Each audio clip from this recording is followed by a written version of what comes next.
Ya llegó, Enrique ya llegó, entonces Carolina nos puede hacer el favor Exacto, ahí está. de colocarle como anfitrión para que pueda hacer su presentación, porfa, Caro. Ya, listo, ya lo hago. Entonces, vamos a empezar, ¿no? Ok. Bueno, muy buenos días. Me da muchísimo gusto poder coordinar, intentar moderar una mesa tan interesante sobre la experiencia de la masculinidad en poblaciones indígenas en México. Tengo aquí queridos colegas que van a exponernos y van a compartirnos reflexiones. Entonces, voy a dar simplemente sus nombres antes de que cada quien exponga y que cada quien nos diga incluso el título de su presentación para cuidar mucho el tiempo. Se esperaría idealmente que la presentación sea de alrededor de 10 minutos, cuiden lo mejor que puedan, para que después podamos tener un espacio de preguntas y de diálogo. Entonces, directamente le paso la palabra a Gudelia Martínez y a Juan Carlos Pérez de la Universidad de Guadalajara en México. Por favor, Gudelia y Juan Carlos. Sí, ¿sí me escuchan? Sí. Hola, buenos días. Nosotros con el doctor Juan Carlos estamos trabajando el tema de la construcción de masculinidades y violencia en el grupo Amurrio de Tlacuachislahuaca, que se encuentra en la región de la Costa Chica del estado de Guerrero. Esta investigación está en proceso. Ahorita es el primer acercamiento que estamos teniendo. Y voy a empezar ya con la introducción para que no nos gane el tiempo. Primeramente, pues es importante mencionar los estudios internacionales que se han hecho a lo largo a lo largo de la historia del tema de la masculinidad. Encontramos a Bourdieu, uno de los autores que ha analizado el proceso de socialización, que esto implica la somatización de las relaciones sociales de dominación. En este proceso, los ritos de institución, por ejemplo, la parte de la masculinidad, que es del que se practica, una parte que se le corta, una parte del pene del hombre, ese es como un rito que se realiza en ciertos lugares. En este proceso, los ritos de institución de masculinidad pues van a ocupar un lugar excepcional, así como las prácticas diferenciadas y diferenciadoras de la existencia cotidiana, es decir, pues los deportes, los juegos viriles, como la cacería, y todo este proceso pues va a ocurrir en un trabajo de virilización, es decir, de no desfeminización. Se encontró también otro estudio que realizó Godelier, otro de los autores, que él estudió la base de la dominación masculina y producción de grandes hombres entre los grupos indígenas de Barullá, de la Nueva Guinea. Eso es a nivel internacional. A nivel Latinoamérica se encontró un estudio que realizó el autor Muñoz Sánchez, donde él analiza cómo es que un hombre se convierte en el verdadero hombre, cuáles son aquellas esencias que le va a dar esos elementos para que pueda ser verdadero hombre. El otro estudio que se realizó en México, que se encontró, fue el estudio que realizó Ramírez en la población metropolitana de Guadalajara, en donde él se propuso estudiar el fenómeno de la masculinidad en su vínculo con el poder y el dominio, así como la violencia ejercida hacia las mujeres. Dentro de la población indígena, ahora sí, se encontró un estudio que se realizó en el estado de Chiapas por parte de López Moya, en donde él estudió el proceso de construcción de masculinidad entre la población tojolabal, es decir, que él buscó analizar el proceso de hacerse hombres cabales.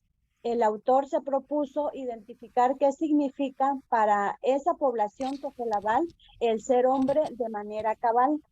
y documentó cómo se aprende, qué aristas son los que contempla, de qué forma los hombres lo narran, lo viven y lo cuestionan.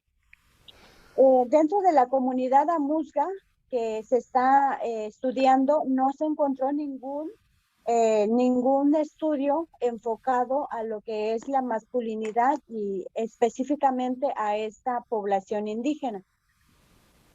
Ahora bien, dentro de los objetivos que guiaron esta investigación fue analizar el proceso de la construcción de sujeto masculino y su vínculo con la violencia en esta comunidad específica de la comunidad de Tlacuachixtlahuaca, Guerrero, México. Para aterrizar este objetivo general, primeramente se identificaron cuáles son las prácticas e ideas colectivas que construyen al sujeto masculino amuzgo. En un segundo objetivo, se esclareció los vínculos específicos entre la construcción de la masculinidad en la comunidad amuzga y la violencia doméstica masculina contra la pareja. Y en un tercer momento, pues se analizaron los datos previos y se interpretaron pues la manera en que las distintas prácticas van a constituir el sujeto masculino amuzgo. Para ello se ocupó una metodología que se propuso desde la visión etnográfica, este conocimiento cualitativo del fenómeno de la masculinidad y su vínculo con la violencia doméstica masculina como problema de la salud pública en un contexto social cultural. Para ello también se eligieron como parte de los criterios de inclusión a los hombres nacidos, crecidos y que hablen el amuzgo originarios de la comunidad de Tlacuachixtlahuaca. Se formaron dos grupos con el fin de poder ver las variaciones de cada generación. Un grupo de 20 años a 35 y el otro grupo fue de 45 años y más. Y esta fue como la población que se estudió.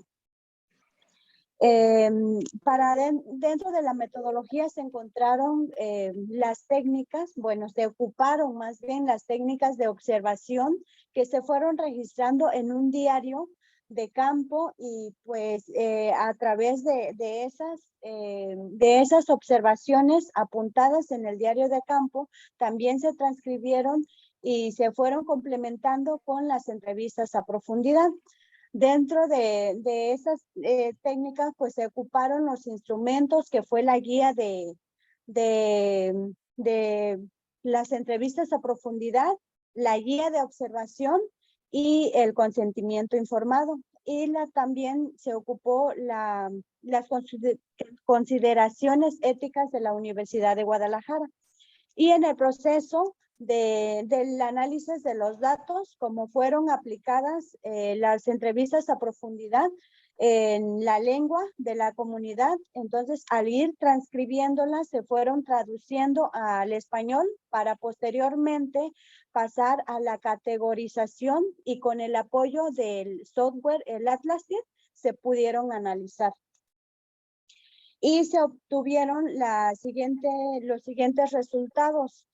Dentro de la categoría de las normas y creencias sobre el papel de los y los hombres en la comunidad amuzga, pues se encontró que de acuerdo al entrevistado masculino número 1, que con su testimonio dice que hay una clara asignación de roles diferenciadoras tanto entre esposo como hijas e hijos. En cuanto a los esposos, el hombre trabaja la tierra y provee, mientras que la mujer ahorra para crear cerdo o alimentar ese cerdo a través de la masa que le viene sobrando al hacer la tortilla. Estas y varios ejemplos que podemos ir mencionando, pero por falta de tiempo, pues no podemos ahondar mucho. Ahora me voy a pasar en las ya conclusiones que se encontraron previas a estas primeras entrevistas a profundidad. En el número 1, pues, hay elementos que reafirman una posición asimétrica entre hombres y mujeres, así como que el ejercicio de la masculinidad se presenta en distintos ámbitos en el asunto laboral, de las relaciones sexoafectivas, en la manera en cómo se construye el vínculo entre un hombre y una mujer que se están transformando y se encuentra en transición. La violencia entre hombres también tienen características peculiares, y lo que se ha encontrado es que la violencia se encuentra vinculada a las relaciones sexoafectivas entre hombres y mujeres, y en donde hay situaciones de relaciones extramaritales. Sobre la violencia que ejercen los hombres contra las mujeres, existe un esquema de dominación de violencia simbólica que se identifica en la tradición de la machomula y también en los acuerdos dentro de las familias para contraer matrimonio. Esto está cambiando y habría también que investigar cuáles son aquellos elementos que están influyendo en su transformación. La violencia se puede manifestar a través de la coerción física, que sigue siendo muy importante, así como la violencia emocional. Pero la violencia sexual es un tema que aún no se ha tratado con los hombres hasta ahorita que se han entrevistado, y eso todavía lo tenemos pendiente. Y hasta ahorita, pues no sé, este es el material que yo traigo. Puedo, si nos queda tiempo, puedo ahondar un poquito sobre la tradición de la machomula, que es parte de una de las creencias de esta comunidad. Gudelia, mira, me pareció muy buena la forma que lo redondeaste. Ahorita casi cumplí estos 10 minutos, fueron 11 minutos. Dejémoslo ahí y esperemos si hay alguna pregunta, alguna reflexión cuando terminemos el resto de las presentaciones. Te agradezco mucho la presentación. Gracias. Le paso la palabra a Amadeus Méndez, que lo vi por ahí, que tiene un trabajo junto con Luz González, y vienen ellos dos de la Autónoma del Estado de México, de Morelos, perdón. Adelante, por favor, Amadeus. Hola, ¿qué tal? Buenos días. Yo tenía una pequeña presentación, no sé si se puede presentar. Carolina, ¿por ahí andas? ¿O Leo? Sí, ya lo hago con anfitrión. Por favor, muchísimas gracias. Muchas gracias.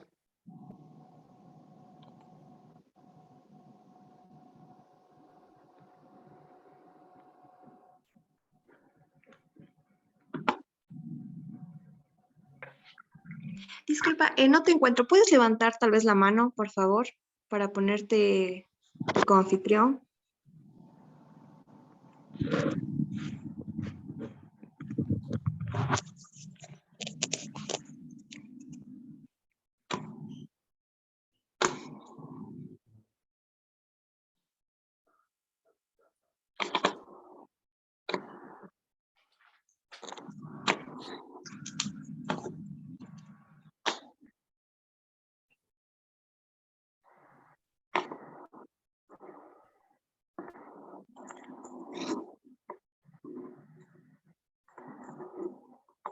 Disculpen, Sí. algo le pasa a mi computadora. ¿Cómo estás? No, Disculpa, ¿tu nombre? Amadeus Méndez, pero aparece, ¿verdad? Amadeus. No. Amadeus. Ya.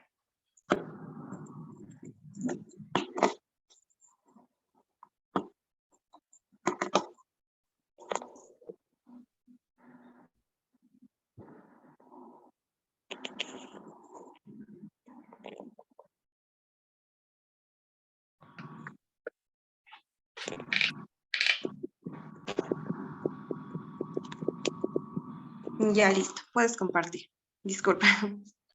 Gracias, Carolina. Sí, no te preocupes. Ahí está, ahí se ve. Ahí se ve. Déjenme hacerla grande. Listo. Bueno, ¿qué tal? Buenos días. Buenos días. Mi nombre es Amadeus Méndez. Soy maestro en Ciencias Sociales por parte de la Universidad Autónoma del Estado Morelos. Actualmente estoy estudiando el doctorado y este trabajo lo titulé La perspectiva masculina de la salud mental desde la adolescencia indígena. Este es un trabajo que es el componente cualitativo de una intervención más grande por parte del Instituto Nacional de Salud Pública y otras instituciones que tenían por fin generar una intervención de acompañamiento específicamente en Chiapas en función de generar espacios o puentes para que el tema de salud mental, enfermedad, no fuese ajeno a las poblaciones, pero que además tuviese el componente del espacio con sus conceptos, nombres, tradiciones, etcétera, ¿no? Entonces, brevemente, pues voy a posicionar algunos conceptos muy rápido. Lo primero es que, pues la salud mental, quisiera recordar que todavía sigue siendo un problema, pues severo. Se estima que aproximadamente 1.000 millones de personas, pues padecen una forma de afectación mental, siendo principalmente la ansiedad y la depresión los que son más frecuentes. Este es un dato traído en el 20, recogido en el 19. Estoy diciendo antes de la era COVID, y es muy probable que estos datos pues hayan aumentado considerablemente. Lo segundo es el tema del género, y es que, como ustedes sabrán, desde hace algún tiempo, en cuanto a las afectaciones en salud, pues el género sí tiene una relevancia fundamental, y en cuanto a las afectaciones mentales, pues el género tiene cierta prevalencia. Específicamente se habla que desde hace algún tiempo que la depresión es más frecuente en las mujeres, mientras que el consumo de sustancias es más habitual en hombres. Igual es un dato recogido en el 19, publicado en el 20, que muy probablemente haya cambiado derivado de la pandemia por COVID y también derivado de toda esta corriente de sensibilización que vivimos aquí en México a propósito de los procesos masculinos y cómo los hombres no podían conceptualizar emociones. El tercer apartado que quisiera señalar, pues es que a la par del problema de salud mental y el problema de género, pues los pueblos originarios pues son todavía grupos poblacionales que siguen siendo más vulnerables en el sentido de que son grupos que están más digamos, empobrecidos en cuestiones estructurales, en cuestiones de que todavía no hay la infraestructura necesaria para atender a estas poblaciones, todavía no hay la sensibilidad necesaria para terminar de atender a estas poblaciones. Y en ese sentido, nosotros nos enfocamos específicamente al tema de la conceptualización de las enfermedades mentales. Es que la cosmovisión de estos grupos, pues, se ha demostrado que genera situaciones de salud y enfermedad muy diferentes a la población mestiza. Y estas situaciones diferentes, o sea, cómo conceptualizan salud, enfermedad, cómo conceptualizan ansiedad, depresión, pues sí va generando cierta distancia hacia los prestadores de los servicios sanitarios. En el espacio en donde fuimos a hacer esta intervención, en algunas localidades en Chiapas, sí recogimos bastantes anécdotas de personas que padecían ciertos, digamos, trastornos relacionados a las esquizofrenias, y que la población, en esta idea de conceptualizarlo de manera diferente, pues pensaran que eran manifestaciones del diablo, por ejemplo. Y más que los servicios de salud tuvieran la sensibilidad de decir, pues ellos lo están conceptualizando así, pero no es algo malo, pues sí generaba cierto miedo y cierto rechazo a la población y no querían ir a esos espacios. Recogimos como 3, 4 anécdotas de personas que estaban encadenadas en sus hogares porque tenían manifestaciones de esquizofrenia, pero pues los que eran los encargados de los servicios de salud pues tenían miedo a llegar a estos espacios debido a esa conceptualización, por un lado, y por otro es que también en Chiapas, en ese momento el hospital psiquiátrico más cercano a estas poblaciones se encontraba a 6 y a 8 horas en camionetas todoterreno, lo que desde luego nos daba a entender mucho de por qué estas personas preferían mantener a estos enfermos en sus espacios, cuidándolos con sus propios conceptos y con sus propios sentidos de atención a enfermedad, que llevarlos a un lugar en donde uno se iban a sentir discriminados y dos no iban a entender porque para ellos era el diablo y no realmente una enfermedad mental. En ese sentido, pues nos dimos a la tarea. Ay, caray. nos dimos a la tarea de buscar las representaciones y prácticas sobre las enfermedades mentales. Específicamente me dediqué al tema de la ansiedad y la depresión. Analicé expresiones, creencias, valores, conocimientos, describí algunas causas, detonantes y manifestaciones, e identifiqué ciertos mecanismos de reconocimiento, discriminación y rechazo, así como de ayuda. El diseño pues fue un diseño explorativo, descriptivo, un enfoque totalmente cualitativo. Este componente tenía la especificidad de que trabajamos con 135 adolescentes, pero comparamos respuestas entre los hombres y las mujeres. Yo en este momento les traigo específicamente el apartado de los hombres, que fue un apartado muy interesante y muy revelador para estas poblaciones. La edad pues fue aproximadamente de 14 a 20 años. También trabajamos específicamente la adolescencia porque justo en la adolescencia es un espacio en donde según la literatura de la salud mental, pues es el momento en la vida en el cual aparecen las enfermedades mentales. Como técnica, pues utilizamos grupos focales y una observación participante, yendo a esos espacios, conviviendo con estos adolescentes, conociendo estas dinámicas de a qué llaman enfermedad, atención, a qué se refieren con ansiedad, depresión, cómo se ve una persona enferma, cómo no se ve una persona enferma, etc. Y en cuanto a los aspectos éticos, pues desde luego utilizamos consentimientos y asentimientos informados porque eran jóvenes sin la mayoría de edad, y desde luego permisos para grabar y las fotografías que tomamos. Ya en cuanto al el componente de los resultados, pues yo quería enfocarme específicamente en los hombres ahorita, pero creo que es más fructífero traer una parte de cómo conceptualizaban hombres, cómo conceptualizaban mujeres. En cuanto a la salud de enfermedad, pues igual la literatura que habla sobre sociología y antropología médica nos dice que en realidad el tema de la salud y la enfermedad pues siempre van ahí como en oposición y se utiliza un sistema de signos y síntomas para reconocerlos. Pero en el caso de los varones, que fue lo más...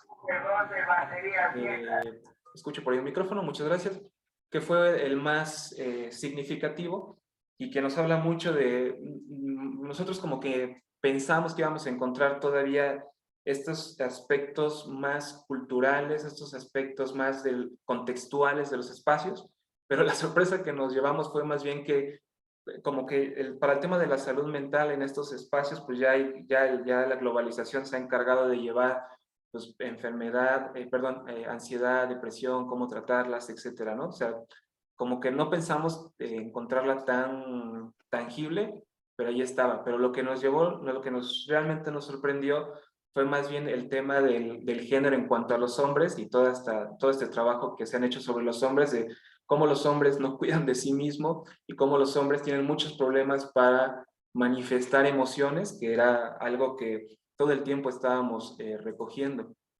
Por ejemplo, para el caso de los hombres, la salud de la enfermedad pues se constituía en un sentido restaurativo, y es que ellos hablaban de que la salud es algo que se puede tener o no se puede tener, y que más bien uno tiene que tenerla para pues seguir trabajando, ¿no? A diferencia de las mujeres, que la salud era algo que se tenía que cuidar, que se tenía que tener ahí presente, que había como todo un bagaje por parte de otras mujeres en sus espacios que les decían cómo cuidarlo, ¿no? Por ejemplo, acá abajo del lado derecho, pues traigo una pequeña cita, ¿no? Que le preguntábamos a una chica a propósito que nos hablaba sobre cómo utilizaba las hierbas medicinales y nos empezaba a decir cómo las usaba para curarse o para tratar malestares en su cuerpo, ¿no? Y cuando preguntábamos con los hombres, pues los hombres tenían muchos problemas para referirse a su cuerpo más allá como algo que tenían que cuidar. El cuerpo era para trabajar.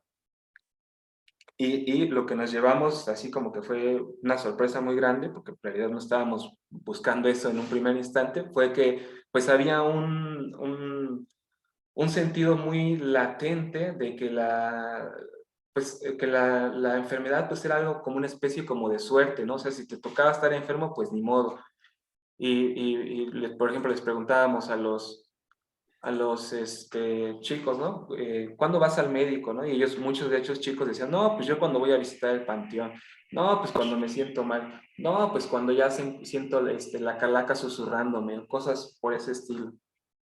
Amadeus, si calculas, Dígame. en un par de minutitos más, ya vas para terminar. Claro que sí. Hoy se atoró la presentación. Ahí está. En cuanto a los temas de salud y enfermedad, pues lo vimos que ahí escogió un micrófono. Si me ayudan, por favor. En cuanto a los temas de salud y enfermedad, los hombres, pues como se los mencionaba, sí tenían muchos problemas para decir qué era ansiedad, qué era depresión, cómo se vivía el suicidio, y todos estos componentes los fuimos construyendo más que nada en función de las mujeres. O sea, las mujeres tenían más palabras para referirse a la ansiedad y a la depresión. Y eso también nos hablaba mucho de cómo los hombres, como no podían conceptualizar, también tenían muchos problemas para reconocer la enfermedad mental en otros. Casi todas las historias que recogimos hablaban más bien de los prejuicios y hablaban más bien de cosas que veían en otros, pero no eran capaces de ver en sí mismos, ¿no? O sea, podían ver la depresión o la ansiedad o el malestar en otros, pero cuando le decíamos, ¿cómo se ve en ti o cómo se visualiza en ti? Los hombres pues no tenían tantas palabras para hablar de eso, ¿no? Y también había mucho prejuicio en función de las personas que estaban en calle, estaban mal, y también en función de las mujeres que tenían esta idea muy arraigada y muy general de que ellas estaban más cercanas a las enfermedades mentales porque pues ellas tenían, decían así literalmente, pues que su sangre era más débil, ¿no? Los espacios en los que vimos donde aparecían pues son espacios comunes para la adolescencia, llámese escuela, hogar, y ya finalmente los dos momentos que nos interesaban mucho pues eran estos componentes culturales que nosotros estábamos buscando. Por ejemplo, la relación que tenían con los síndromes de filiación cultural, el mal de ojo, el susto, espanto, empacho, etcétera, que ya no aparecían tanto porque, como se les dije en un principio, estos temas derivados de pues, la globalización, la escuela, las redes sociales principalmente, pues han ido decantando y han encontrado formas diferentes de conceptualizar enfermedad, atención, depresión y ansiedad. Y pues eso sería todo. Muchas gracias. A ti, Amadeus, muchísimas gracias. Muy pertinente hablar de salud mental. Le paso la palabra a Enrique Tus, por favor. Sí, aquí estoy, gracias, doctor. Bueno, yo voy a presentar, tengo mi presentación por aquí. Em, Ahí está.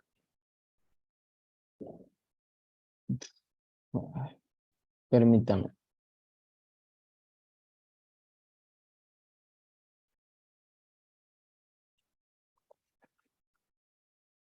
Ahora sí. Ajá. Ok, Perfecto. bueno, pues me presento. Pues antes que nada, pues buenos días a todas las personas aquí en este coloquio, en esta mesa. Mi nombre es Luis Enrique Martín. Soy pasante de licenciatura en Antropología Social por la Universidad de Quintana Roo. Y lo que les vengo a compartir es como el trabajo, parte del trabajo que estoy realizando en mi comunidad, en Chunjujup, Quintana Roo. Entonces, este trabajo lo realicé durante pandemia, a finales de 2020 y principios de 2021. Durante este tiempo, de 2021 hasta acá, pues realmente lo he detenido y por cuestiones del coloquio, pues como que retomé este aspecto, por cuestiones laborales. Sin embargo, esperamos poder continuar con este trabajo en los próximos meses para poder ya finalizar el proceso de titulación. Bueno, el título del trabajo es A una década de trabajo en masculinidades hombres, en masculinidades con hombres jóvenes, impactos de vida, experiencias, retos y aprendizajes. El caso de un colectivo juvenil comunitario en la zona maya de Quintana Roo. Experiencias etnográficas. Ese es el trabajo, el título del trabajo. Y bueno, antes de continuar, quisiera ponerles en contexto acerca de cómo surgió el aspecto del trabajo. Bueno, yo soy originario de esta comunidad y en esta comunidad está presente un colectivo que en su principio, al principio de su historia fue conformado principalmente o prevalecía mayormente pues hombres jóvenes, ¿no? Posteriormente pasó un proceso en el que las chicas comenzaron a asistir y ahora es un grupo mixto. Sin embargo, si continúan con el trabajo pues de prevención de la violencia, derechos sexuales, derechos reproductivos y bueno, desde un enfoque de masculinidades, claro. Yo desde los 12 años comencé a asistir a este grupo y pues desde los 12 estoy participando con ellos y ya al final tuve que salir de la comunidad por cuestiones de la universidad. Bueno, este trabajo lo surge a partir de la reflexión durante la carrera por la importancia de analizar cuál es el impacto o cómo este trabajo con hombres desde un enfoque de masculinidades está impactando en la realidad cotidiana pues de las personas, ¿no? Principalmente pues tanto de hombres como de mujeres. Entonces, porque bueno, actualmente pues tenemos muchas investigaciones que se centran en los hombres jóvenes, en cómo, en el aspecto reproductivo, en el aspecto de salud mental. Sin embargo, para mí resultaba muy importante y como, ok, a un poquito alejaditos de la parte académica, sino centrarme en los grupos que trabajan principalmente con los hombres, que trabajan de manera presencial y que llevan a cabo procesos de reflexión, etc. ¿Cuál es el impacto que tienen en la realidad? ¿Cuál es el impacto o cuáles son cómo es ese proceso de cambio de las personas que entran a estos grupos de hombres de trabajo y que van reflexionando acerca del ejercicio de su masculinidad, cómo este proceso se va dando, cómo esto va cambiando sus relaciones sociales con sus pares y con las chicas, con el sexo opuesto, etcétera, ¿no? Cómo esto va permeando en la realidad cotidiana. Para mí era muy importante como comenzar a reflexionar sobre eso, más allá de cómo, de aspectos como como se ha hecho hasta ahorita, ¿no? Desde el aspecto reproductivo, y etcétera. Entonces, para mí era importante eso. Entonces, bueno, esta investigación se hizo en Chunjup, Quintana Roo, como ya comenté, en comunidad de la que yo soy originario. Y bueno, en este trabajo yo más que nada de presentar aspectos teóricos, vengo más bien a compartirles mis reflexiones etnográficas a partir de este trabajo. Bueno, Chunjup se ubica en el centro del estado de Quintana Roo, justamente en la zona maya o la zona indígena. Entonces, pues bueno, creo que el trabajo es muy interesante porque se presenta en un contexto que de cierta manera ha cambiado. El Chunjup que hoy tenemos o el Chunjup que hoy vive no es el mismo de años anteriores y por ende estos aspectos culturales también se han visto modificados en el tiempo, ¿no? Bueno, les hablo rápidamente. ¿Qué es el colectivo, este colectivo? ¿Qué es el colectivo Cheval? Bueno, el colectivo Cheval es un grupo de jóvenes que nace a partir de la iniciativa del antropólogo, un amigo mío, Carlos Camp. Nacen en 2007 y hoy en día prevalece todavía en la comunidad y con el objetivo de crear un espacio, pues básicamente destinado para la comunidad, para las personas jóvenes, un espacio de reunión de juventudes, porque bueno, estos espacios desde un marco comunitario son a veces difíciles de lograr construir, no se encuentran, a veces solamente en las canchas o en el campo de fútbol, pero en un espacio de reflexión y de aprendizaje no lo hay, puesto que también prevalecen aspectos adultocentristas que dificultan la apropiación del espacio público principalmente por personas jóvenes. Entonces, este colectivo se llamó Colectivo Independiente Espacio Joven. En este espacio asistían principalmente chicos. En una primera instancia, pues se hizo la invitación en general, sin embargo, pues solamente llegaron chicos y con ellos empezaron a trabajar. Actualmente este colectivo asisten tanto chicas y chicos y con ellos se trabaja. Bueno, ¿Qué hace el colectivo? Bueno, el colectivo es, pues el objetivo principal es el fortalecimiento del liderazgo de las juventudes rurales a través de 5 ejes, ¿no? Educación ambiental, liderazgo juvenil, salud sexual reproductiva y el fortalecimiento de la identidad cultural. Eso es lo que hace el colectivo. Bueno, ahora sí, en el aspecto ya de la investigación, el punto de partida, como ya lo mencioné, era indagar si el trabajo de colectivo ha tenido un impacto en el imaginario de la comunidad de Chonjú, así como también un impacto en la vida y en las relaciones sociales de los varones quienes pertenecen y quienes lo han conformado. Este aspecto para mí era muy importante, poder identificar cuál ha sido el cambio o el impacto de vida en estos chicos a partir de su participación en el colectivo. Y bueno, puntos de anclaje. Para mí, estos son para mí los objetivos específicos, serían distinguir los preceptos del mandato de masculinidad en las formas en las que los hombres jóvenes de la comunidad establecen sus relaciones socioafectivas con sus pares y con el sexo opuesto. Describir las experiencias de vida de los hombres jóvenes al formar y haber formado parte del colectivo. Ciclo de vida de hombres de Chonjú.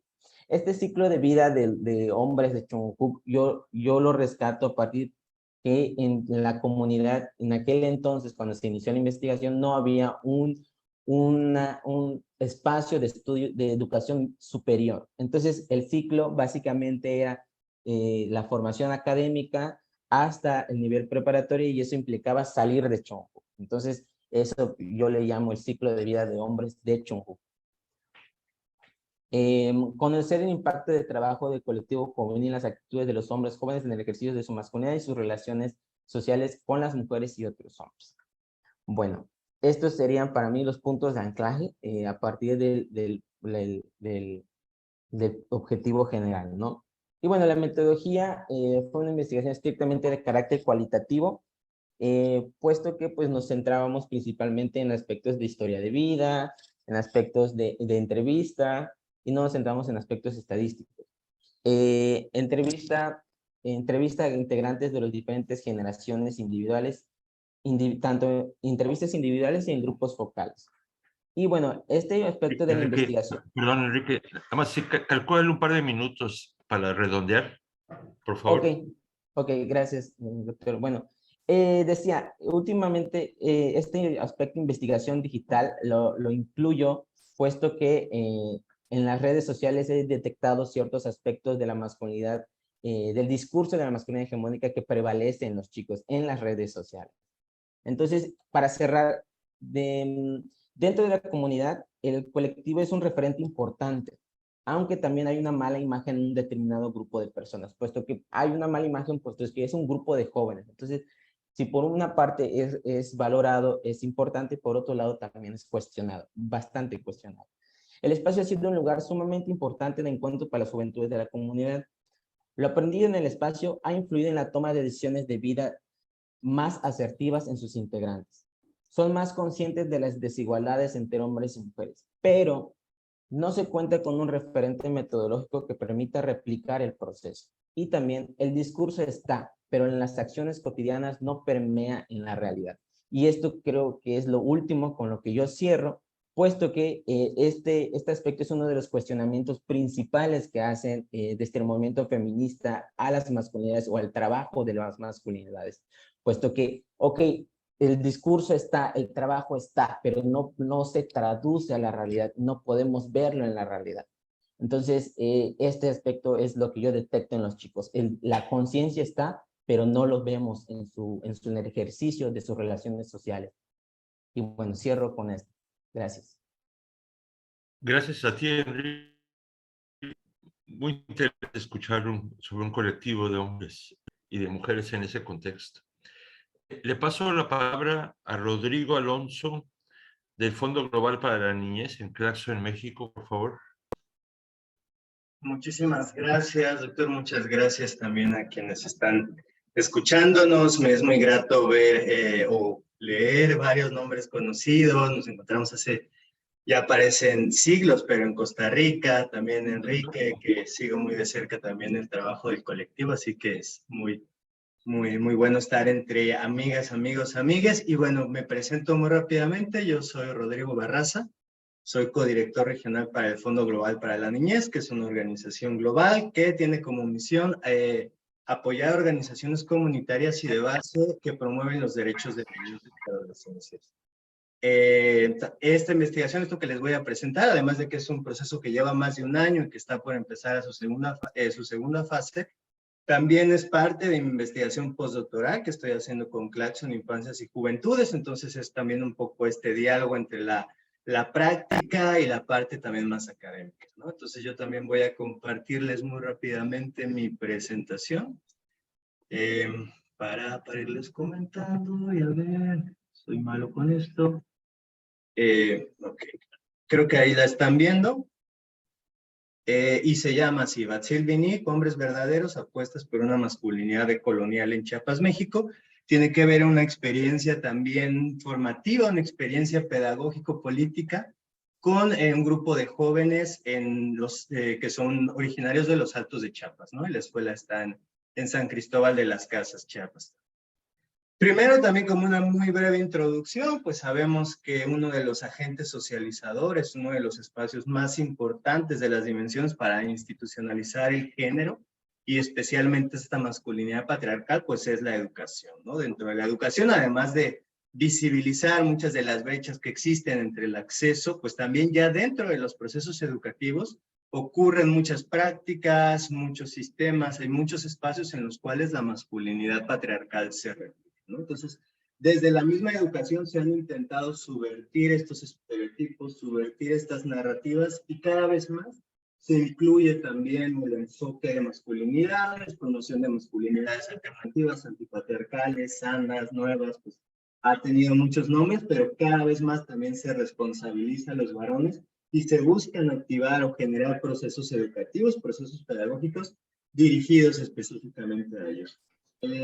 Como pasa en muchos lados, pues existen aún numerosas deficiencias en estos procesos pedagógicos, ¿no?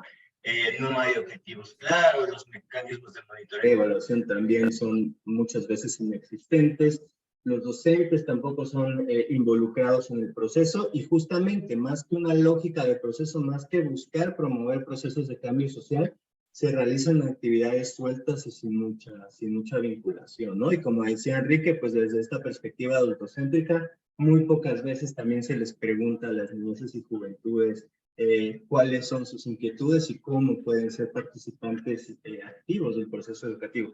Aquí les voy a poner algunas fotitos también que hablan y que van narrando la experiencia de la escuela, ¿no? Y bueno, pues también hablando un poco de los estudios ya centrados en masculinidades, pues hay 3 etapas, no es una línea evolutiva, no significa que así haya sido en cualquier momento, y hay muchos espacios en donde se trastocan estas etapas, pero bueno, hablamos de un enfoque etnográfico donde se buscaba multiplicar la experiencia de la masculinidad, situar la hablada experiencias de varones concretos en lugares concretos, y sobre todo mostrar a los varones como sujetos generalizados.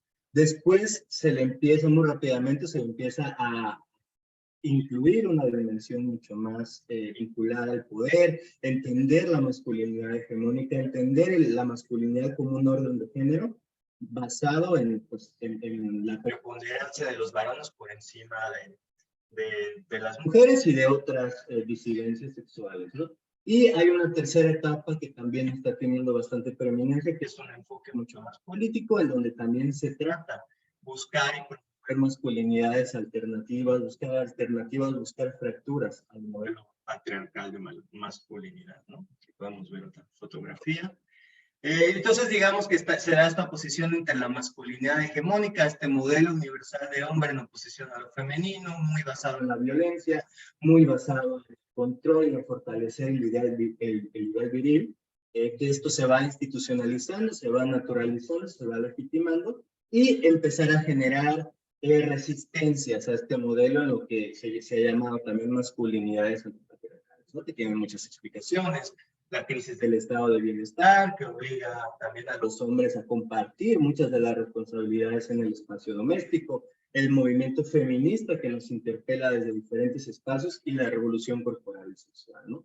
3 de los ejes más importantes de este proceso político de promoción de masculinidades antipatriarcales es la eliminación de la violencia contra las mujeres, es parte de la agenda de estos movimientos, de estos colectivos, el cuestionamiento del ser y hacerse hombre, estos espacios de resocialización también de la identidad masculina, y ya el establecimiento de fracturas específicas al modelo patriarcal, sea desde lo económico, desde la identificación de políticas públicas, desde diferentes puntos, ¿no?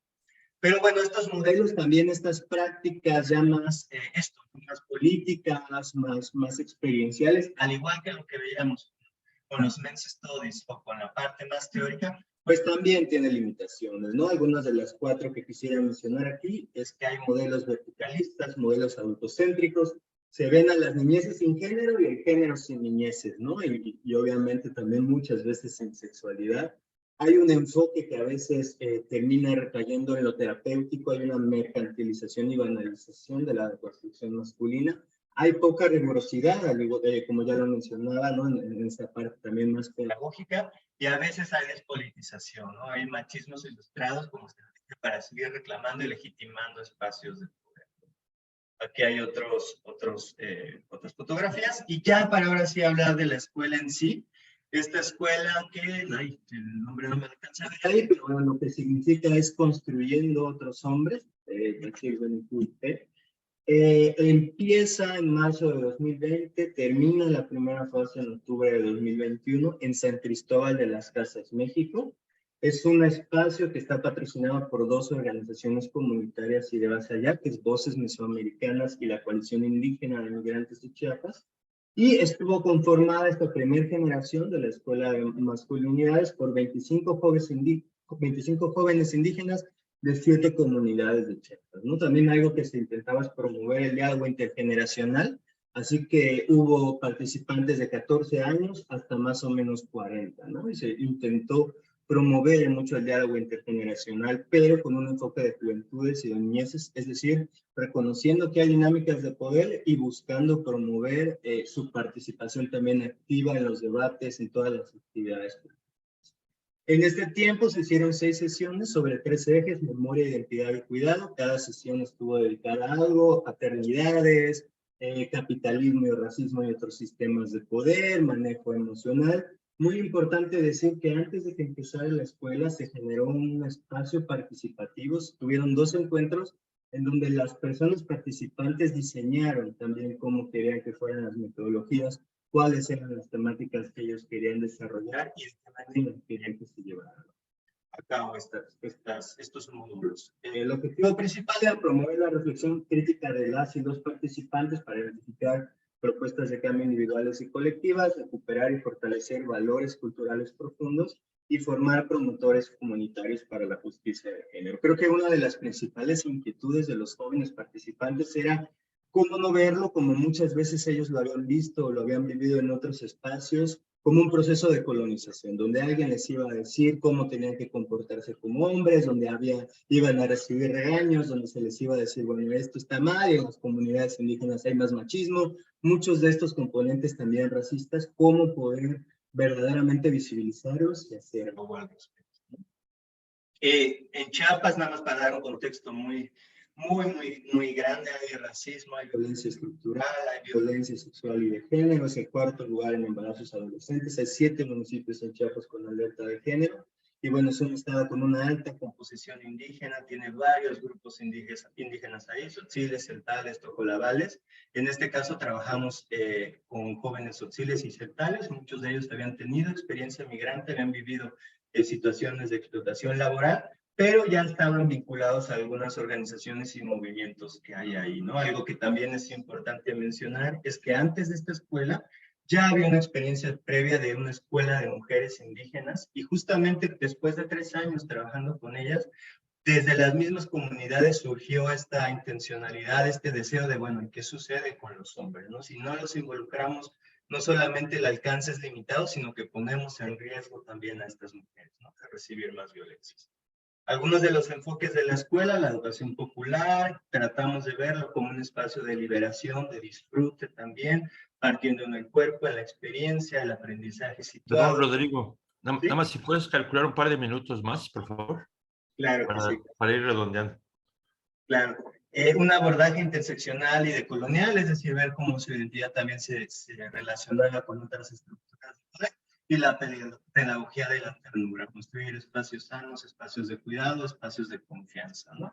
Estos eran los 4 momentos en los cuales se llevaban a cabo las sesiones: un momento de bien llegada, un momento de vertido, un momento de crear un espacio, un lugar de bienvenida, un espacio de reconocimiento basado más en lo individual, buscando generar lo que Rodrigo Parrini llama rupturas biográficas, ¿no? ¿Qué violencia he dado, qué violencia he recibido y qué ciclos quiero cambiar, ¿no?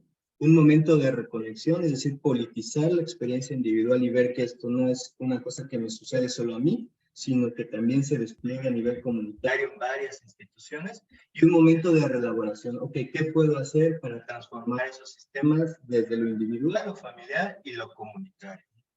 Ya para terminar, algunos de los cambios que los mismos participantes mencionaban después de un proceso de evaluación al final de las sesiones, es que tuvieron nuevas habilidades psicoafectivas, un recalibramiento emocional, maneras más sanas de expresar sus emociones, fueron desnaturalizando violencias que fueron recibiendo también como parte de su memoria, fueron generando nuevos acuerdos también en el entorno doméstico y también generando diálogos intergeneracionales. Lo último, lo que me quiero centrar, que fue una de las cosas más interesantes y sigo hablando, es que al final de cuentas para ellos fue también un proceso de decolonización, porque ellos se dieron cuenta que la identidad indígena, como había estado construida, era una identidad muy vinculada al sistema colonial y muy vinculada al sistema capitalista, muy vinculada desde el aguante, desde el respeto, desde construir cuerpos duros, cuerpos de trabajo, y desde esta violencia y soledad, ¿no? Y también una identidad que propiciaba el individualismo, ellos llamaban que te enfermaba el yoón, el corazón o la energía vital,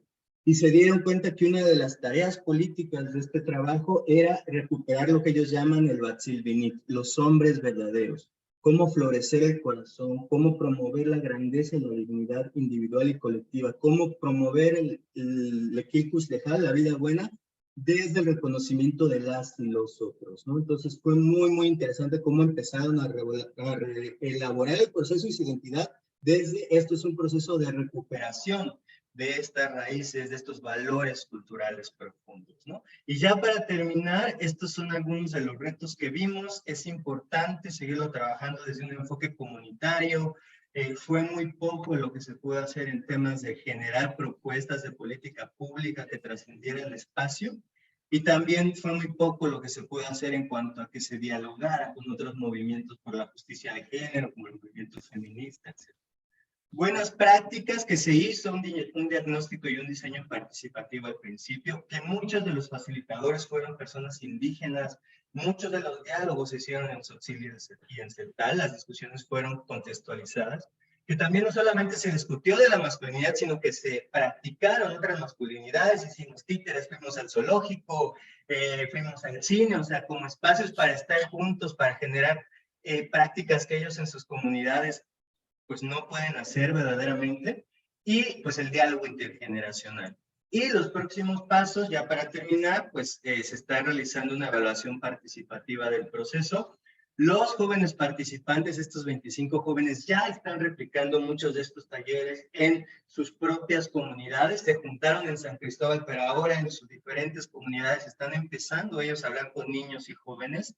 Se está sistematizando y difundiendo la experiencia, que les puedo compartir el link donde está la sistematización más compleja. Y lo más bonito es que ahora en noviembre comienza la segunda generación con 25 nuevos jóvenes y con la participación de los que fueron de la primera generación como facilitadores del proceso. Entonces ha sido una experiencia muy, muy interesante. Ahí le dejaría. Este es pues un testimonio de uno de los jóvenes, donde habla un poco del valor de la escuela, pero ahí la dejaría para seguir escuchando las diferentes presentaciones. Muchas gracias. Muchas gracias, Rodrigo. Finalmente le paso la palabra a Rufino para oír la quinta presentación, confiando en que podamos interactuar en algunos intercambios de ideas y de reflexiones. Adelante, Rodrigo, por favor. Que diga Rufino.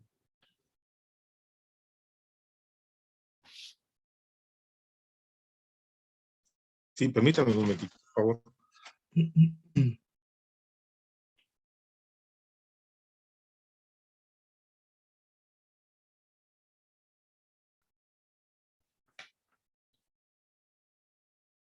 ¿Y se puede ver mi presentación?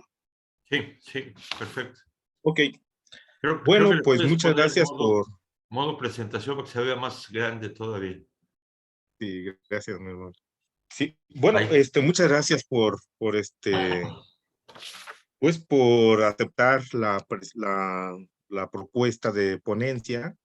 Quiero señalar primero que este trabajo pues ya tiene varios años de antecedente, empezando precisamente con mi pueblo o el pueblo indígena al que yo pertenezco. Yo soy Chiwi, de San Luis Potosí. Y bueno, este trabajo lo he estado tratando de replicar en otros contextos indígenas de México.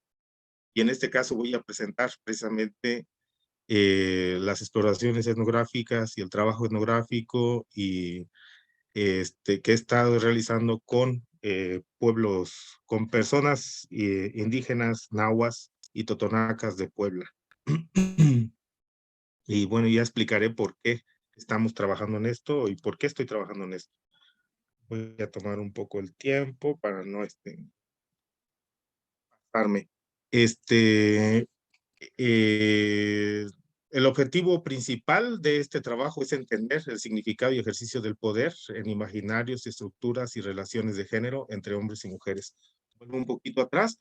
El título es el poder, explorar las cuestiones del poder, la masculinidad y la sobrevivencia indígena en Puebla, México.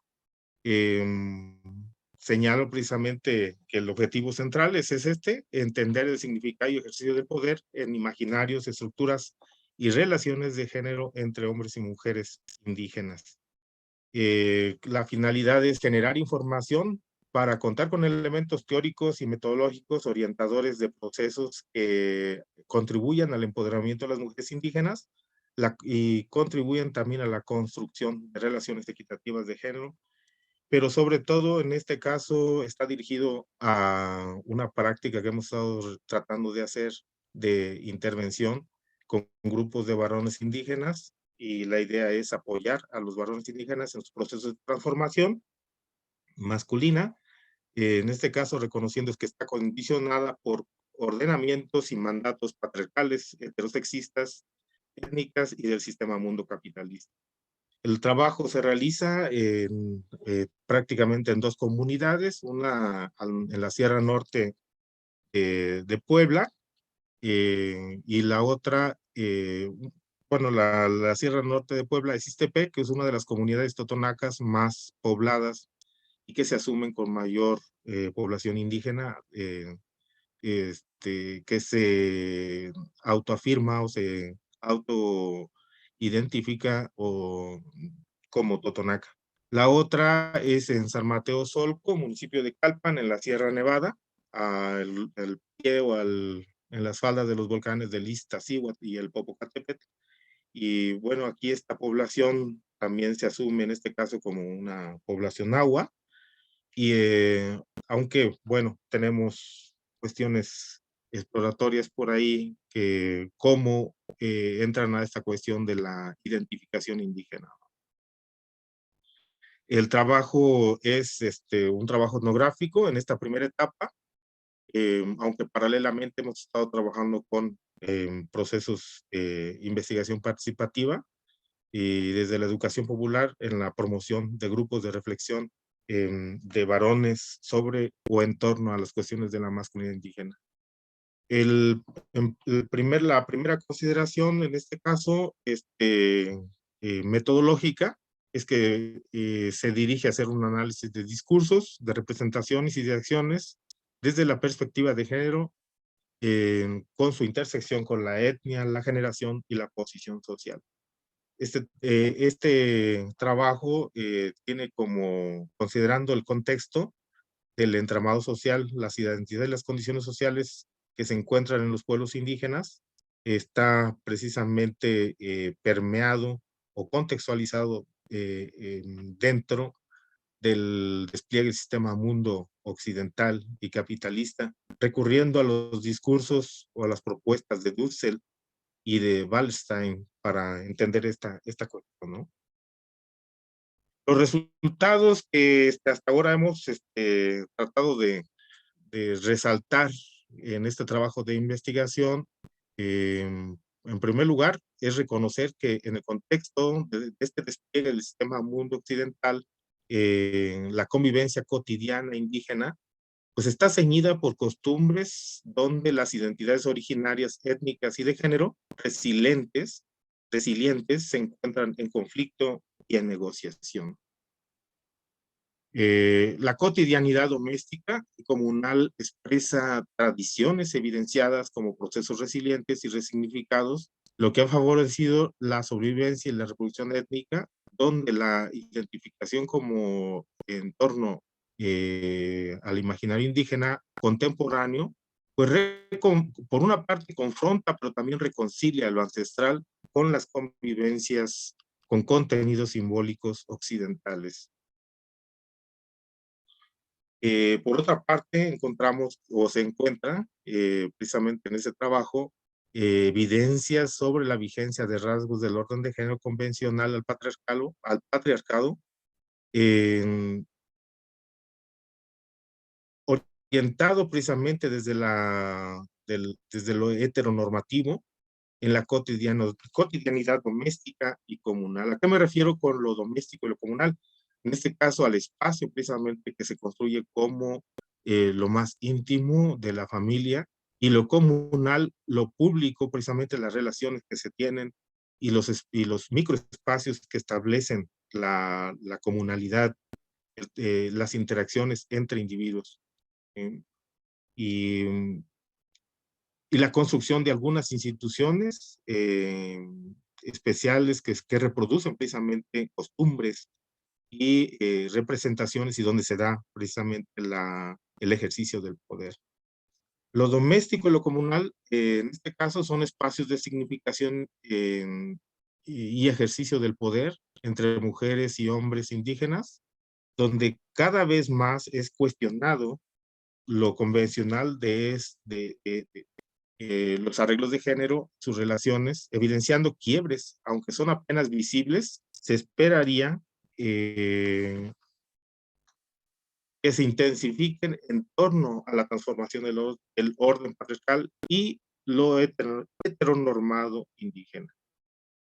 Como conclusiones, en primer lugar, se tiene que el poder se expresa en las asignaciones e internalizaciones de género patriarcal, y lo heteronormado impacta los modelos de ser hombres y mujeres y otras identidades de género, reprime y subalteriza expresiones de identidad diversas y transgresoras a ese orden, pero también media el uso, el manejo y el control de los recursos centrales en las estrategias de reproducción social, doméstica y comunitaria. Por otra parte, es fundamental reconocer que es importante intensificar los estudios de las masculinidades indígenas, considerando la coyuntura de la pandemia del COVID-19 como expresión de las consecuencias del continuado despliegue del sistema mundo occidental y capitalista, que hacen que el ser hombre, mujer, o el de asumir un género diverso en estos contextos se haga en condiciones de fragilización étnica, extrema exclusión, racismo y empobrecimiento.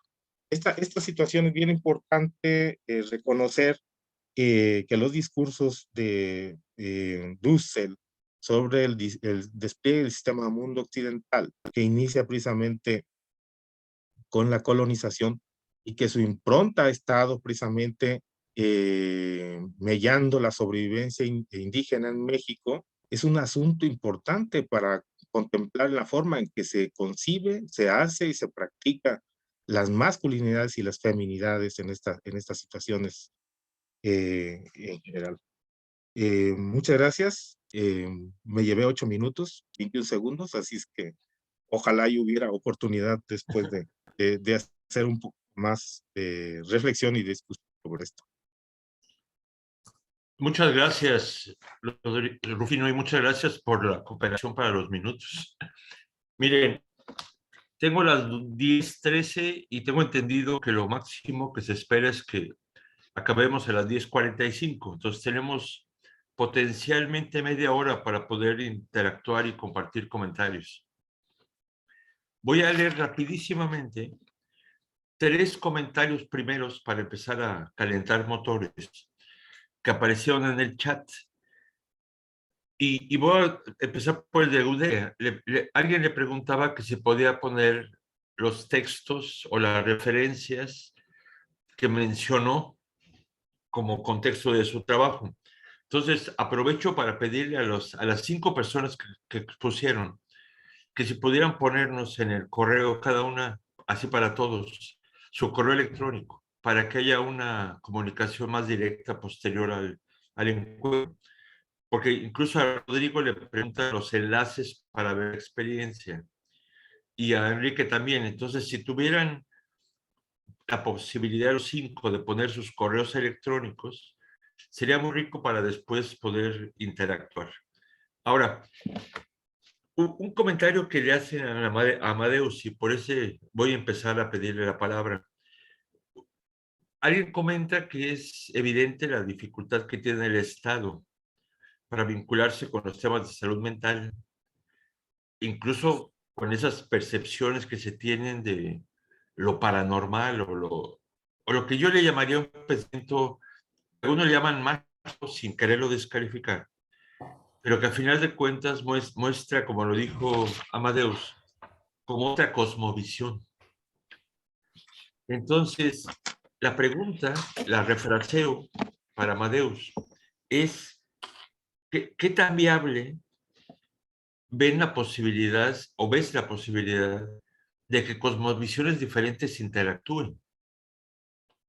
Y antes de pasar la palabra, le haría casi la misma pregunta a Rufino, porque cuando él habla de esos imaginarios, y él dijo casi literalmente, ese trabajo de apoyar a los hombres indígenas en su proceso de transformación, la pregunta que yo me hago es, ¿desde dónde los acompañamos a que se transformen? ¿Desde nuestros parámetros, desde sus parámetros, desde una combinación de unos y otros? Porque Rodrigo incluso habla de la masculinidad decolonial y habla, citó las masculinidades antipatriarcales y habla de una identidad colonizada entre los indígenas. Pero cuando esos indígenas, como él escribió al final, van a replicar talleres, replicarán colonizados, decolonizados o de dónde se colocan. Entonces, aquí le corto. Le paso la palabra a Amadeus, a Rufino y a Rodrigo por si, en el inter que surjan nuevas preguntas. Amadeus, por favor. Gracias.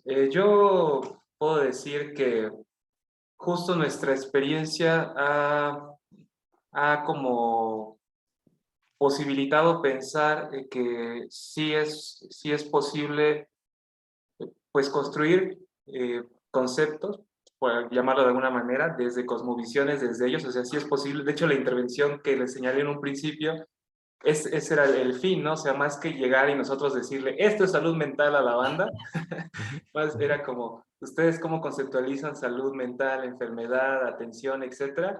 Y esta intervención que está a nada de publicar su libro y sacar toda la información sobre eso, pues sí recoge muchas experiencias muy bonitas de cómo la comunidad sí tiene la apertura para tanto dar conocimiento como para recibirlo, como para construir nuevo conocimiento en torno a temas de salud mental. El grueso y el problema estuvo no tanto en la comunidad, sino más bien de los prestadores de salud, que estaban como que muy enfrascados en decir esto es salud y esto es enfermedad y no hay de otra mano, ¿no? Y ahí fue como un proceso más de sensibilización. Nosotros pensábamos que era al revés, ¿no? O sea, como que ellos están más, Abiertos. ajá, más próximos, pues, a escuchar al otro, ¿no? Pero, pues, la realidad es que muchas veces no.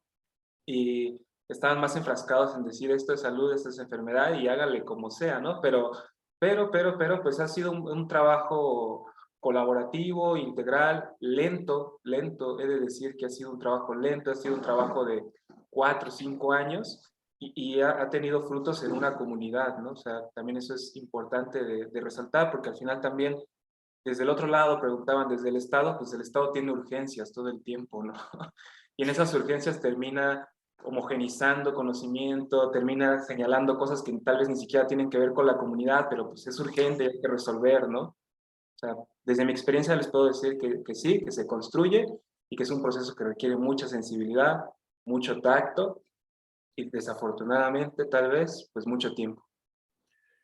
Gracias, Amadeus. Antes de pasarle la palabra a Rodrigo y a Rufino, y luego de hacerles preguntas a Gudelia y a Enrique, a mí me llamó la atención de tu presentación cuando tú hablas de que las mujeres tenían más palabras. Eso se ha visto en muchísimos estudios, ¿no? Y lo que más me llama la atención es el pensar el opuesto, que los hombres tienen menos palabras, pero incluso que a veces tienen dificultad para reconocer emociones. Si se acuerdan, busquen en YouTube un diálogo de hombres palestinos, que uno imagina siempre en situaciones de conflictos, de tensiones bélicas con Israel y demás, porque les preguntan qué sienten ellos ante lo que están viviendo. Y hay un hombre que dice clarísimamente, no sé decirlo, nos robaron las palabras cuando nos educaron. Pero tiene clarísimo, quizá el reto es cómo acompañamos, cómo invitamos a los hombres a reconocer esos sentires y a tener recursos para nombrarlos. Porque de repente la gente, sobre todo queridas colegas mujeres, dicen, es que no dijo nada. Y el silencio no es no decir nada, es manifestarse de otra manera. Pero entonces le paso la palabra, bueno, Juan Carlos levantó la mano antes de que le pase a Rodrigo y a Rufino. Por favor, Juan Carlos. Sí, bueno, ahorita no me dejan abrir la cámara, pero me llamó mucho también la atención este aspecto de la podría denominarse como analfabetismo emocional, ¿no? Que que habría que cuestionarlo realmente. Si realmente existe un analfabetismo emocional o lo que ocurre es que no sabemos identificar las emociones o no sabemos detonar, como dice Juan Guillermo, una narrativa para que puedan expresarse. Una cosa que yo me he encontrado, por ejemplo, es que no en una población indígena, pero en una población mestiza, como la de Guadalajara, es el hecho de que los hombres no etiquetan sentimientos, emociones, pero sí utilizan metáforas para hablar de ellas. Y entonces hay un contenido metafórico gigantesco para referir las emociones. Esa es una. Y dos, que las emociones muchas veces, si bien no son etiquetadas, sí son elaboradas a través de una narrativa.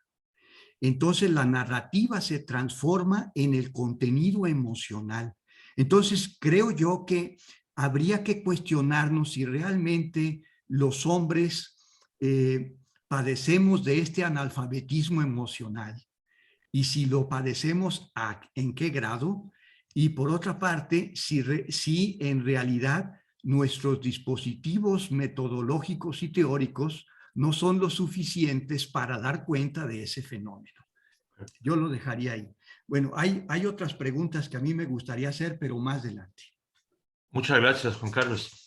Le paso la palabra a Rodrigo y luego a Rufino, por si quisieran comentar eso que les proponía como analogías. ¿Desde dónde estamos trabajando, no? Eso de colonial, eso de procesos de transformación. Entonces, Rodrigo, si quisieras comentar algo.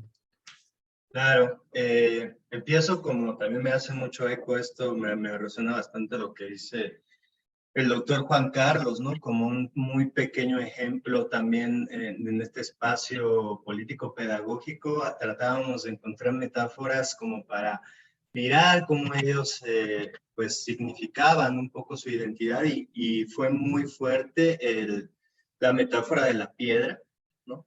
Y la metáfora también pues del aguante, ¿no? De los cuerpos construidos para el aguante y qué significa desde la historia y el contexto indígena haciéndolo, ¿no? Nuevamente, yo creo que aquí mi explicación va a ser bastante limitada, primero porque no soy indígena, no hablo la lengua. Tuvimos la gran suerte, ¿no? Y obviamente que pedí la autorización para compartirles yo un poquito cómo lo viví desde esta perspectiva más cashlana, más mestiza.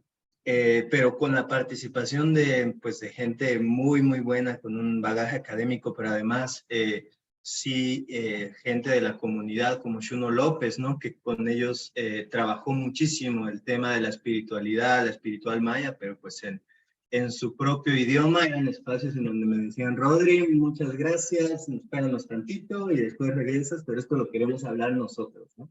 Eso para mí fue una cosa súper, súper interesante, ¿no? Cómo fueron apropiándose de este proceso, incluso en términos culturales, de saber cuándo lo querían abrir, cuándo lo querían trabajar mucho más en espacios propios y desde cómo ellos lo quisieran nombrar, porque no solamente está el analfabetismo emocional, sino que también los marcos espirituales, los marcos lingüísticos cambian, ¿no? La manera en la que se expresan, pues las traducciones no siempre son posibles, ¿no? O no son siempre literales. Entonces eso fue muy, muy interesante saber que había discusiones que iban por otro sentido, en las cuales a mí me decían un resumen bastante light.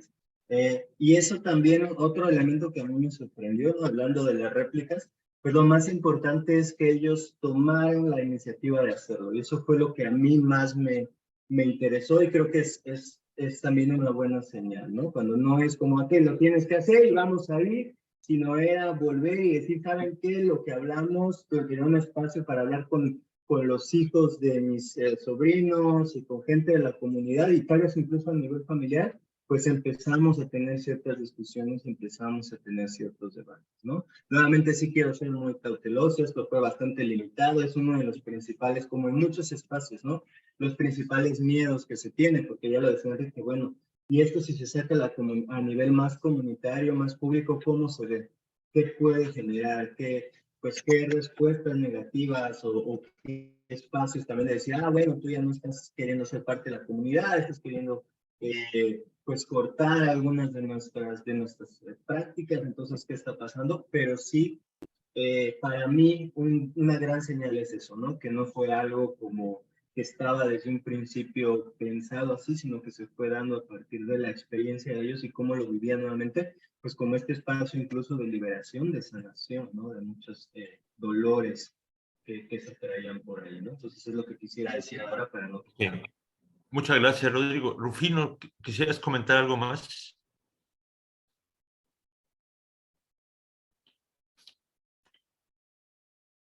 Sí, muchas gracias. Bueno, es una cuestión bastante importante el hecho de pensar en esta cuestión. En primer lugar, creo, y lo he sentido y así lo he internalizado de alguna manera, el hecho de que, en primer lugar, es importante para entender las masculinidades indígenas, nuestras masculinidades, precisamente tenemos que contextualizar esta cuestión de la colonización. Entonces, esto va en dos sentidos. Uno, la descolonización tiene que ir en el sentido o se necesita precisamente preguntarnos qué tanto estamos nosotros colonizados, qué tanto nuestro pensamiento y nuestro pues dispositivo teórico metodológico con lo que nos acercamos a entender al sujeto indígena, ¿sí? Pues está colonizado. Ese es un punto importante porque en los puntos que plantea el doctor Ramírez, Juan Carlos, es precisamente tres cosas fundamentales que nosotros tenemos que pensar, ¿sí? Uno, bueno, no es que decimos que no existan, es que no tenemos los ojos para ver lo que existe ahí. Una, no es que no existan y que existen de una manera, y es que los cuadramos a la manera como pensamos. Y definitivamente esto nos obliga, por eso creo que una cosa fundamental en los procesos de supuesta intervención, la intervención ya supone un proceso violento de entrar, ¿sí? Pero cuando tú perteneces también a aquel grupo, también tienes una necesidad de saber, bueno, ¿qué dicen? ¿Cómo has sido educado para pensar cómo piensas y cómo actúas? ¿Sí? Para poder querer ver esta cuestión del otro. Y aquí es bien importante, no solamente el discurso propuesto por Dussel sobre el proceso del despliegue del sistema mundo occidental, el de, ¿cómo se llama? Wallstein, para entender esta cuestión del sistema mundo capitalista como contextos que se internalizan en todo. Es también importante ver el discurso de Levinas, y lamentablemente los tres son discursos occidentales, ¿no? Pero Sí. creo que es precisamente, no es que no haya discursos indígenas, hay discursos indígenas, ¿eh? Y no son los antropólogos o antropólogas que se han querido meter en esta cuestión, no, muchos de estos discursos pertenecen a las sabidurías indígenas que necesitamos entender, pero para entender necesitamos elementos de entender. Y esta cuestión de transformar, precisamente la palabra de transformar es ir más allá de la forma, ¿sí? Entonces, pues, ¿qué formas reproducimos? ¿Qué formas somos? ¿Sí? Porque al final de cuentas, esta cuestión de entender la cuestión de la otredad es fundamental. Y cómo nos metemos en esta situación, ¿no? Entonces, los procesos de acompañamiento más que de intervención, ¿sí? Van precisamente en ese doble sentido, ¿sí? ¿Qué estoy llevando y qué estoy promoviendo o qué estoy intentando entender? ¿Sí? Ahí lo dejo. Muchas gracias, Rufino. Comento nada más, Dussel intenta ser latinoamericano. O sea, Dussel Bueno. intenta como regionalizar, acercar más el discurso, pero seguramente algo falta. Cuidando mucho el tiempo. Gudelia y Amadeus ya nos hicieron favor de poner su correo. Rodrigo puso una liga, entonces si alguien quisiera compartir su correo en el chat sería muy agradecible. Hago una pregunta rápido a Enrique y a Gudelia. A mí me llama mucho la atención, Enrique, un colectivo de gente joven que alerta sobre el adultocentrismo. Eso es muy preocupante, ¿no? Porque cierra a veces espacios de diálogo, ¿no? Pero tú concluías con una frase fuerte, decías, a final de cuentas hay cambios en el discurso, pero no en acciones cotidianas. Lo que quisiera preguntarte, a pesar de lo difícil que es la pregunta, es desde tu experiencia como joven en ese contexto que conoces también, ¿a qué crees que se deba que todavía no cambian ciertas acciones, que no sean visibles ciertas acciones, a pesar de que manejan un nuevo discurso? Como para que le pienses. Y a Gudelia, yo quería comentarte algo, Gudelia, por si quisieras reflexionar. Haces una buena revisión de estudios desde Bourdieu, Godelier y demás, y hablas de cómo los ritos llamaste de virilización. Y yo siempre me he preguntado qué fácil, no sé si fácil, qué tan viable es ser disidente de los ritos que uno aprendió. Entonces, cuando tú concluías tu presentación atinadamente, después de que hablaste de la traducción y de la transcripción, decías violencia entre hombres y como otro apartado dijiste violencia contra las mujeres. Y eso sí lo dividiste en simbólica, física, emocional y sexual. Pero te pregunto, Godelia, por si quisiera reflexionar al respecto, ¿qué tanto se trabaja asertivamente contra la violencia que los hombres vivimos entre nosotros? Como una condición de posibilidad, diría yo, para minimizar, reducir e idealmente eliminar hasta donde se pueda la violencia contra las mujeres. Lo reflexiono de otra manera. A veces creo que es tan centrado el trabajo en violencia contra las mujeres que se minimiza el trabajo de violencia entre hombres. es una opinión, por si quieres comentar algo. Entonces, le paso la palabra que por si quisiera decirnos algo de lo que le acabo de proponer. Claro, pues justamente en este aspecto estamos, bueno, estoy, doctor, porque, bueno, este trabajo fue un pequeño acercamiento a la comunidad en 6 meses que estuve en mi comunidad, pues bueno, la pandemia me trajo hasta la comunidad, porque la investigación se propuso en un contexto urbano, en donde yo estudiaba. Entonces, a partir de la pandemia, eso nos llevó de regreso a la comunidad. Entonces, es una muy buena pregunta y que, bueno, se está en construcción, pero yo cerraba de esta manera, puesto que en las entrevistas individuales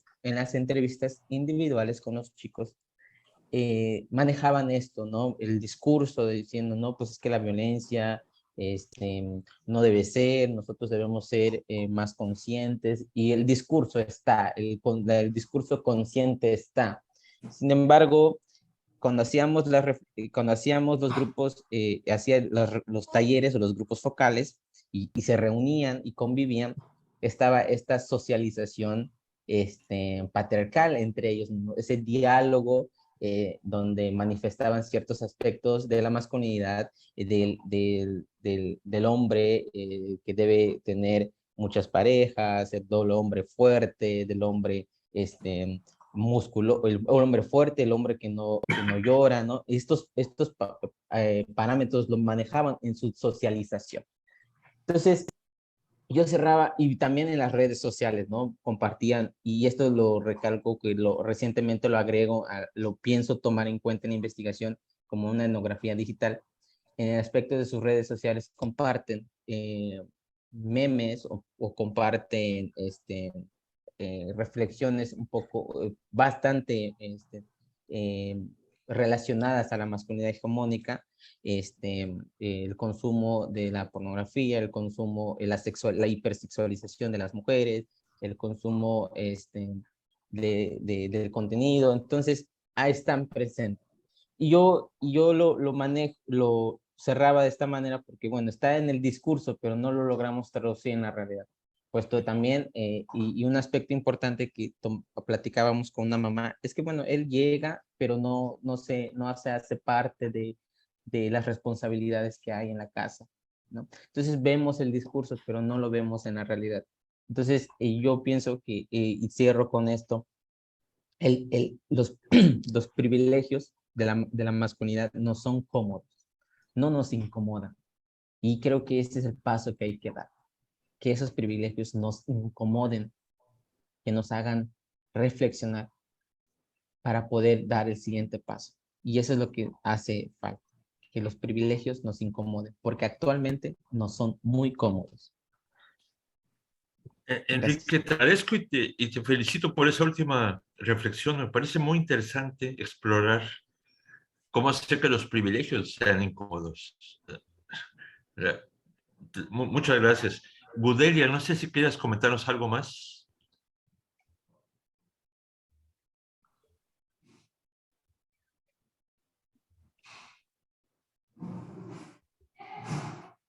No sé si es Gudelia.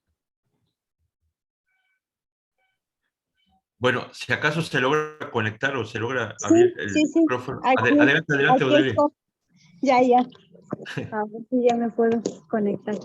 Sí, respecto a la pregunta que hacía, doctor, sí me parece muy importante la cuestión de sistema educativo, porque precisamente, pues ya lo dice una de las autoras, que es Reggillo, en donde ella plantea que parte de la masculinidad al irse formando es el ejercer la violencia como parte de. Entonces, si se mejora o si se plantea un plan educativo para prevenir la cuestión de la violencia desde la raíz, sería lo mejor. Muchas gracias. Te hago una sugerencia porque dijiste que es un proyecto que sigue trabajando. Recientemente, hace como 2 o 3 años, Alejandro Martínez un alumno del CESMECA, Centro de Estudios de México y Centroamérica en Chiapas, en San Cristóbal específicamente, terminó su tesis de doctorado sobre violencia entre hombres indígenas en Chiapas. Y tú citaste a Martín López Moya. Martín y yo y otros dos compañeros éramos como su comité. Entonces Martín, López Moya le compartió la experiencia de los tojolabales y Alejandro trató de construir sobre eso. Entonces, si me escribes, yo te paso la tesis, yo la tengo en PDF, cualquiera que me escriba, porque él sigue abundando sobre cómo viven la violencia y cómo la interpretan desde su cosmovisión hombres indígenas de un municipio de Chiapas. Entonces cuenta con eso. Sí, Hasta aquí muchísimas iban las gracias. preguntas. Juan Carlos, ¿todavía andas dispuesto a una pregunta? Adelante, adelante, antes de que se nos acabe el tiempo.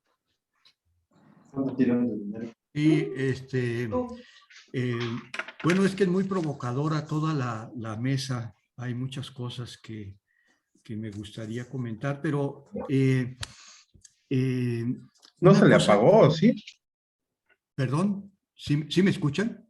Sí, sí, sí, adelante, Okay. adelante. Una cosa que me llama la atención es de que en todas las presentaciones lo que está mostrándose es una tensión constante en la configuración de las masculinidades, en el trabajo de Rodrigo, de Amadeus, de Enrique, de Gudelia, de Rufino. O sea, y lo que me llama mucho la atención es de que hay una insistencia. Yo no sé, a lo mejor a mí me gustaría un poco conocer su visión, si hay una insistencia en plantear esta condición o esta configuración de una masculinidad, en algunos casos se denominó como hegemónica y contrapuesta con otra, ¿no?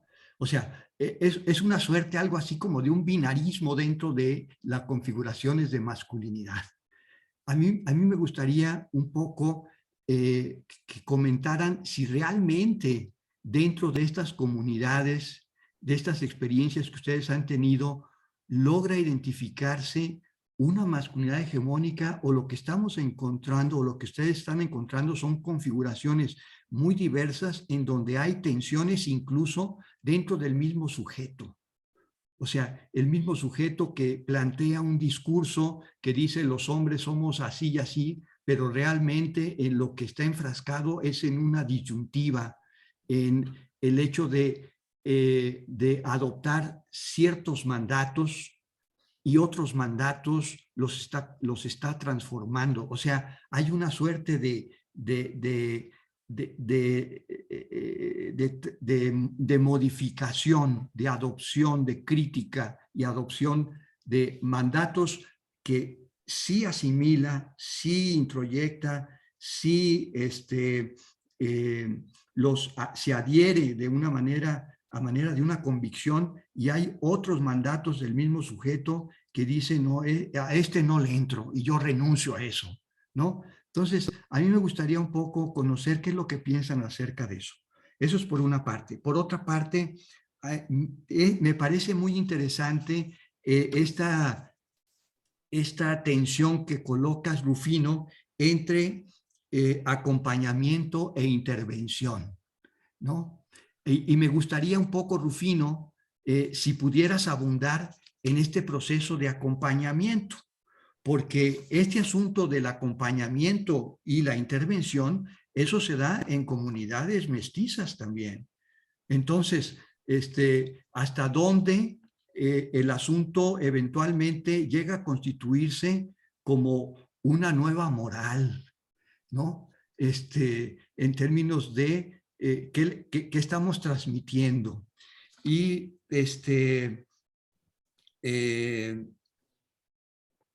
y bueno, aquí dejaría para no tomar más tiempo.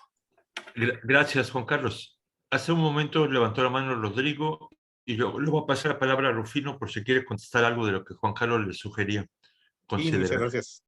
Adelante, Espero, tenemos poco tiempo, entonces cuiden mucho el tiempo, por favor.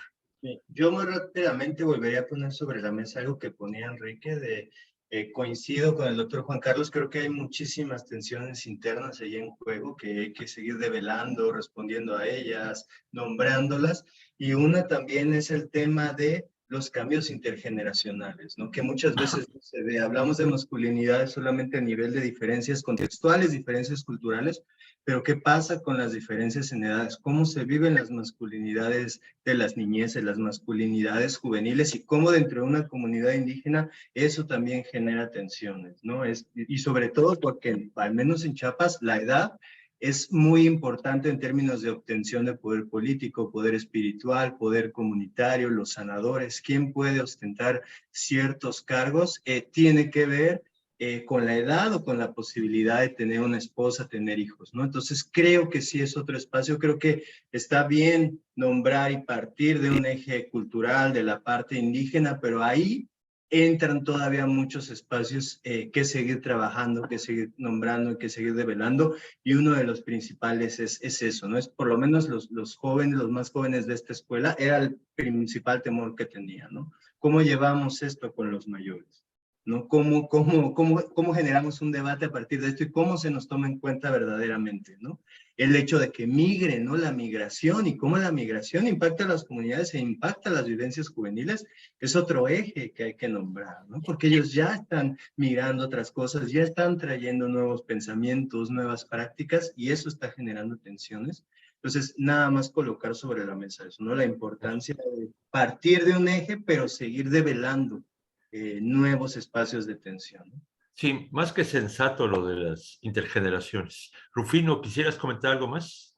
Sí, bueno, esta situación es bastante, la que plantea el doctor, es bastante fuerte y compleja, y precisamente creo que aquí hay dos cosas. En mi caso, yo como indígena Shiwi, pues precisamente el hecho de pertenecer a una comunidad indígena no me da tampoco el derecho de decir, voy a hacer esto, voy a hacer lo otro. Creo que, por ejemplo, ahorita estoy trabajando la situación de las significaciones de masculinidad respecto a la pertenencia de algún credo religioso. En una de las comunidades tenemos 14 denominaciones religiosas distintas, pero todas están atravesadas con la cuestión del judeocristianismo.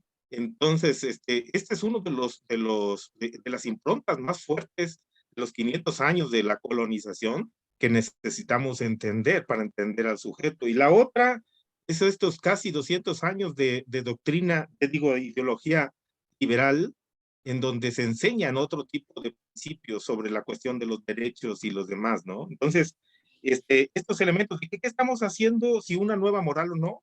Bueno, hay que entender qué es la moral, ¿sí? Y precisamente la sobrevivencia indígena, creo y entiendo por lo que he estado trabajando y repensando desde mi caso también, es que aquí hay varias cosas que discutir. Resistencia, ¿sí? Sobrevivencia, resiliencia, resignificación, ¿sí? Y creo que la resignificación de los sistemas simbólicos indígenas que le dan identidad indígena es lo que ha permitido precisamente su sobrevivencia hasta nuestros días. De lo contrario, pues ya hubiésemos tenido un sujeto homogenizado, homologado a una ciudadanización como se pretende, ¿no? Entonces, esta cuestión de los dos elementos, acompañamiento e intervención, están muy centrados en la cuestión de del cuestionamiento de quiénes somos, qué posicionamiento tenemos en esta cuestión y cómo acompañamos o cómo intervenimos, qué significa eso. Y sí se da, son seres humanos, obviamente, igual que todos, pero hay una influencia adoctrinadora, aculturante con la que se está batallando. Entonces, esa también cuestión de hegemonía, habría que discutir el discurso de Connell en la situación en los contextos indígenas. Muchas gracias. Hay mucho que discutir, pero sí me gustaría después entrar en más. Muchas gracias, Rufino. Mira, tengo 10:48 y nos sugirieron que termináramos 10:45. Entonces podemos argumentar como en el fútbol que estamos en tiempo de compensación, pero yo quiero cerrar simplemente haciendo un pequeño comentario.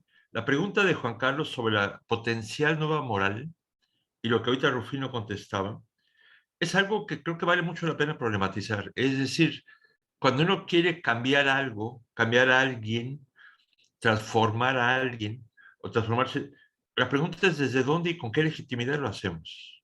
¿Eh? Y qué tanto lo hacemos sin tomar en cuenta la otra parte. El ejemplo de Amadeus era muy claro. Yo, médico, psiquiatra, psicólogo, defino salud mental, pero interactúo con gente que lo vive de otra manera y lo interpreta de otra manera. ¿Qué hago? ¿Les digo, están equivocados? ¿O qué hago? Diálogo con lo que ellos perciben e interpretan, ¿no?